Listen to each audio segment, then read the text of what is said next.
আপনারা এখনো সাবধান হয়ে যান। ভালো করতেছে আমরা তাদেরকে আলটিমেটাম দিয়েছি যে এতদিনের মধ্যে তোমরা সাবার ছেড়ে দিবা, যদি না যায় তাহলে আমরা নিজেরা তাদেরকে ধরে ধরে আইনে সমর্থন করবো। সেই সময় আমি এটা বলতে চাইতেছি, আসলে বেঁধে পড়লি মাদকের বড় স্পেট এটা না, আমাদের এলাকার আশপাশেও অনেকে আছে যারা এগুলো বেদেদেরকে বিভ্রান্তিতে ফেরানোর জন্য নানান ভাবে ইস্যু তৈরি করে এরা বলতেছে বেদেরা এইগুলো, আসলে শুধুমাত্র বেদেরা যে করে এটা ঠিক না। অনেকে আছে এই এলাকার যারা গৃহস্থ ফ্যামিলি তারাও অনেকে আছে এর সঙ্গে জড়িত।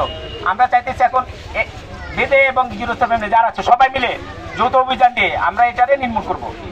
আমাদের 4 গ্রামের ভিতরে অনেক অনেক ছেলেপিলেরা মাদকের ডিলার অনেকের ব্যবসা করে।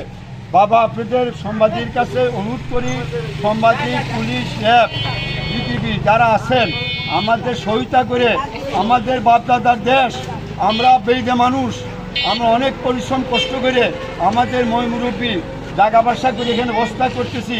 এই মাদকের ব্যবসাদের জন্যে, মাদকের ডিলারদের জন্যে আমরা এখানে বাস্তবিক করতে পারতেছি না। বাবা আপনি অনুরোধ করি, আপনি এটা যেভাবে আমাদের দেশটা শান্তি হয়, অমরপুর, কাঞ্চনপুর, পুরাবাড়ি, বস্তারপুর, এইভাবে আপনি শান্তি করুন। আমাদের সাথে আপনারা এখানে কিছু মাদক ব্যবসা আছেন, আপনারা ভালো হয়ে যান বলছি, এখনো বলছি ভালো হয়ে যান, মাদক ব্যবসায়ীদের কালো হাত, ব্যবসায়ীদের কালো হাত, ভেঙে দাও, গুড়িয়ে দাও, ভেঙে দাও, গুড়িয়ে দাও, কালো হাত এই বাংলায় রাখবো না, রাস্তা না, রাস্তা না, রাস্তা না, এই বাংলায় থাকবে না।